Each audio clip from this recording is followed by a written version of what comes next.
अखिल भारतीय मराठी नाट्य परिषदेच्या कोल्हापूर शाखेत सभासद नोंदणीसाठी टाळाटाळ होतीये। नोंदणी शुल्क भरूनही सभासदत्व मिळत नसल्यानं याबाबत मुंबई धर्मादाय आयुक्तांकडे दावा दाखल केल्याची माहिती रंगकर्मी सुनील घोरपडे, रोहन घोरपडे आणि ॲडव्होकेट शरद पाटील यांनी पत्रकार परिषदेत दिली। कोल्हापूर जिल्ह्यातील रंगकर्मींची अखिल भारतीय मराठी नाट्य परिषदेच्या कोल्हापूर शाखेकडे सभासद नोंदणी करून घ्यावी यासाठी सातत्यानं पाठपुरावा सुरू आहे। मात्र नोंदणीसाठी टाळाटाळ केली जात आहे। जिल्हा स्तरावर सभासदांच्या नोंदणीबाबत नाट्य परिषदेच्या मध्यवर्ती शाखेकडून कोणत्याही सूचना नाहीत। इतर जिल्ह्यात मात्र सभासद नोंदणी प्रक्रिया सुरू आहे। कोल्हापूर शाखेत सभासत्वासाठी नोंदणी शुल्क आणि अर्ज भरून देखील मंजुरीसाठी हे अर्ज पुढे पाठवले जात नाहीत।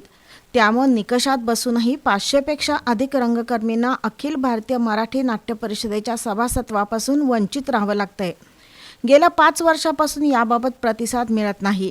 याबाबत कोल्हापूर शाखेचे अध्यक्ष मिलिंद अष्टेकर, जितेंद्र देशपांडे यांच्याकडे पाठपुरावा केला, मात्र त्यांनीही संवाद साधला नसल्याचा आरोप तंत्रज्ञ आणि कलाकार सुनील घोरपडे यांनी पत्रकार परिषदेत केला। मध्यवर्ती शाखेचे अध्यक्ष प्रशांत दामले यांनीही याबाबत गांभीर्यानं घेतलं नाही।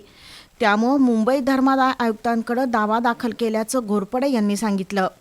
पत्रकार परिषदेला कलाकार, तंत्रज्ञ रोहन घोरपडे आणि ॲडव्होकेट शरद पाटील उपस्थित होते।